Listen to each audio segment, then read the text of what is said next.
The movie begins with a high school student, Han Soo-yeon, crossing a bridge late at night. She anxiously steps into a car with someone, and they drive off into the darkness. We're then introduced to Gi Cheol, a middle-aged boxing coach. He enters a restaurant carrying a trophy that his student received for being the first runner-up in a recent match. Although his student was supposed to win, a corrupt official rigged the competition for a bribe. Gi Cheol is known for his short temper and refusal to tolerate injustice, especially when it concerns his students.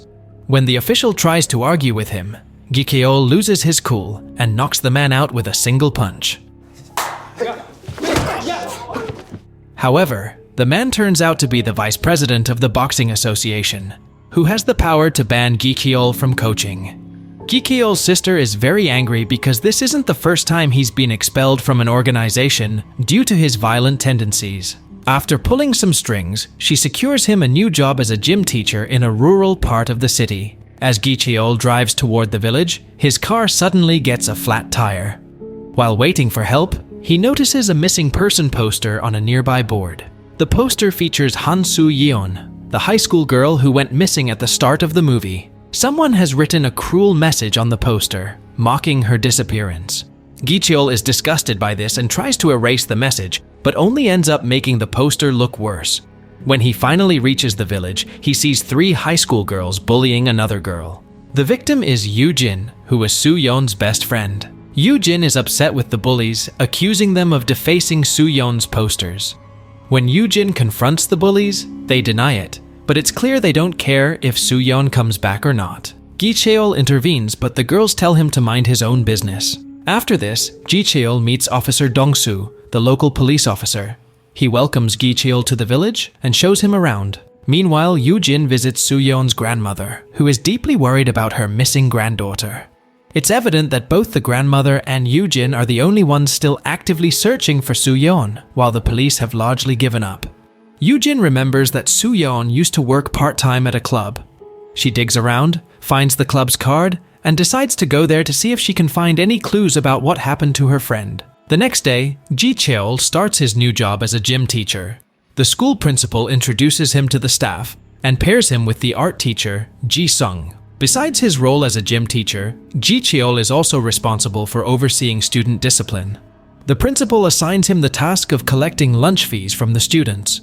During the lunch break, Gi Cheol approaches the girls, asking them to pay the fees, but they all ignore him. He later spots Yoo-jin, but she also brushes him off. Not long after, Gi Cheol catches her sneaking out of the school by jumping over the wall. Curious, he follows her to the market, but gets momentarily distracted by a claw machine. He tries his luck, and to his delight, wins a stuffed toy for the first time. You all know he's a big man with a child's heart. Meanwhile, Yoo-jin stumbles upon a political rally for a powerful politician named Mr. Kim. She knows he's corrupt, but she pays no attention to the event and heads to the club where Soo-yeon used to work. Yoo-jin asks around if anyone has seen Soo-yeon, but no one gives her a clear answer. The club's owners become hostile, and just as things are about to escalate, Gi Cheol arrives to help her out. He advises Yoo-jin to stay out of the investigation, reminding her that the police are handling it. That night, Gi Cheol drops her off at home and returns to his apartment. But as Yoo-jin walks home alone, a mysterious figure follows her and tries to abduct her. On his way back, Gi Cheol notices that Yoo-jin left her cell phone in his car, so he turns back to return it to her. When he arrives, he sees someone trying to kidnap her. The kidnapper spots Gi Cheol and runs away before being caught. Gi Cheol quickly takes Yoo-jin to the hospital and files a complaint with the police. However, when the police chief learns that Yoo-jin is Soo-yeon's bestie, he seems uninterested in pursuing the case, almost as if he's trying to cover something up about Soo-yeon's disappearance. Gi Cheol later talks to his police friend, Dong-soo, about Soo-yeon's case. He finds out that the police haven't even officially filed the case yet, thinking that Soo-yeon simply ran away to escape her problems. Gi Cheol doesn't believe this and decides to find out what really happened to Soo-yeon. He visits Soo-yeon's grandmother and convinces her to write a formal letter to the police and sign a consent form, so they have to file a missing person report. The plan works, and Dong-soo finally files the case. Gi Cheol starts digging around the school for more information. He's told that Soo-yeon was a terrible student who missed half the school year and was considered a gone case. The teachers warn him to stay out of it for his own safety. Yoo-jin overhears them and is outraged. She pulls Gi-cheol aside and insists that everyone is lying to keep the truth about Soo-yeon's disappearance hidden. Gi-cheol is unsure who to believe, but before leaving, Yoo-jin asks him what he would have done if Soo-yeon was his daughter. This question makes him realize that no matter what, Soo-yeon needs to be found. Later, Gi-cheol catches a group of girls smoking in the bathroom. While searching for their cigarettes, he discovers a hidden camera in one of the stalls. He rushes to inform the principal, but the principal shuts him down, telling him to stay out of Soo-yeon's case. This response makes Gi-cheol hesitant to mention the camera, so he decides to check its contents himself. Upon reviewing the footage, Gi-cheol realizes that the camera was placed by the art teacher, Ji-sung. He confronts Ji-sung, only to find that he has already left for the day. Taking advantage of the situation, Gi-cheol snoops through Ji-sung's laptop and is shocked to find messages exchanged between Ji-sung and Soo-yeon. The texts reveal that on the night Soo-yeon disappeared, she had asked Ji-sung to pick her up from the bridge, suggesting that he knows more than he's letting on. Gi-cheol urgently tries to reach his police friend, but gets no answer. He then contacts Yoo-jin, who happens to be in the car with Ji-sung, who offered her a ride home.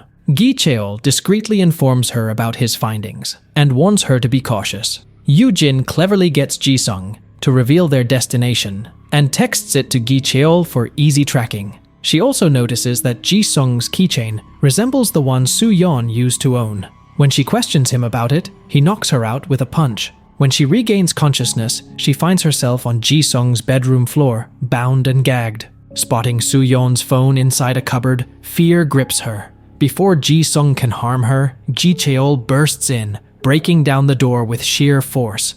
Despite Ji-sung's attempts to fend him off, he stands no chance against Gi-cheol, a former national boxing champion. After subduing and tying up Ji-sung, Gi-cheol demands to know what happened to Soo-yeon. Ji-sung pleads for leniency, fearing the end of his career, but Gi-cheol is unmoved. He questions Ji-sung about Soo-yeon's disappearance. Ji-sung claims ignorance, saying he last saw her when she called him for a ride from the club that night. While driving her home, she received another call and asked to be dropped off at a gas station, saying someone else was coming to pick her up. Feeling uneasy about leaving her alone, he returned minutes later, only to find her gone. He found her phone on the ground and kept it, but insists he knows nothing beyond that.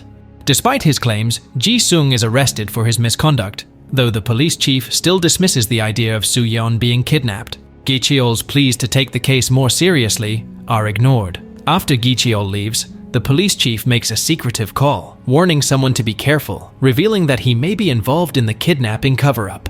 Meanwhile, at school, the principal summons Gi-cheol to his office and fires him for digging too deep into Soo-yeon's case. Gi-cheol realizes that everyone in town is trying to bury the truth about what happened to Soo-yeon. Before he can plan his next move, his friend Officer Dong-soo urgently calls him to a location. When Gi-cheol arrives, he is heartbroken to see Soo-yeon's lifeless body being placed into an ambulance. Yoo-jin is devastated, breaking down in tears over her best friend's death.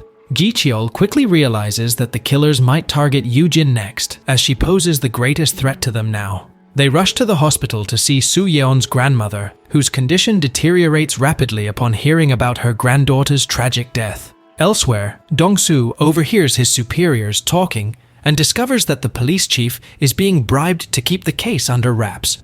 Determined to uncover the truth, Dong-soo decides to conduct his own investigation. He secretly takes Soo-yeon's phone, which had been found earlier, and manages to repair it. While going through the messages, he discovers that Soo-yeon had been in contact with a woman named Isul who worked at the club. Dong-soo immediately informs Gi-cheol about the lead, but before he can act further, someone knocks him out from behind. Gi-cheol, now more determined than ever, heads to the bar to find Isul. After some convincing, she reveals that Soo-yeon had been working as a part-time singer at the club. On the night of her disappearance, she had been performing when she received a call from the hospital about her grandmother's deteriorating health. Desperate to leave, she asked for permission, but instead, Mr. Kim, a politician, along with the bar's chairman and a police inspector, began to harass her. Terrified, she fled the scene, with the bar's owner in pursuit. Isul doesn't know what happened to Soo-yeon after that. Suddenly, the bar owner and his men attack Gi-cheol, but he fights them off one by one. With only the owner left, Ji Cheol demands to know why he killed Soo Yeon. Terrified, the man confesses that he did follow Soo Yeon that night, but he wasn't the one who killed her. He found her in a public bathroom, being strangled to death. The person responsible for her death was Gi-sung, Mr. Kim's son. Because of his father's influence, Gi-sung feels untouchable. He was infatuated with Soo Yeon, and when she rejected him, he killed her in a fit of rage. Enraged by this revelation, Ji Cheol calls Dong-soo and finds out that Gi-sung has already been released from the police station. This means Yoo Jin's life is in danger too. When she doesn't answer her phone, Ji Cheol immediately rushes to Gi-sung's house. Elsewhere, Ji-sung manages to find Yoo Jin and kidnaps her, taking her to a different location. He stops, however, when his father, Mr. Kim, arrives at the house. Not wanting his father to know about the abduction, Ji-sung hurriedly locks Yoo Jin inside a closet before greeting him. Mr. Kim, enraged by the trouble his son has caused, orders Gi-sung to leave for the US and never come back. In response, Gi-sung accuses his father of being the one who killed Soo Yeon. It's then revealed that Mr. Kim was called to the public bathroom to handle the situation and discovered that Soo Yeon was still alive. To protect his reputation, he finished the job, killing her to cover up Gi-sung's crime. After Mr. Kim leaves, Yoo Jin takes her chance and attacks Gi-sung, managing to escape outside. But Gi-sung catches up to her quickly and is moments away from killing her when Gi Cheol bursts in and fights him off. After giving Gi-sung a brutal beating, Gi Cheol rushes the injured Yoo Jin to the hospital for medical help. Elsewhere, Mr. Kim wins the election and becomes the town's governor, now more powerful than ever. Gi Cheol watches the news with growing fury. He drives to the highway and crashes into Mr. Kim's car. After taking out the driver, Gi Cheol approaches the trembling politician. Despite Mr. Kim's attempts to intimidate him by flaunting his status, Gi Cheol is unfazed. The next morning, the scandal involving Mr. Kim and the police inspector hits national news. They are arrested for Soo Yeon's murder. In the final scene, Gi Cheol visits Yoo Jin in the hospital and leaves her the stuffed toy he won from the claw machine. He then heads to a new city, ready to begin a fresh chapter in his life.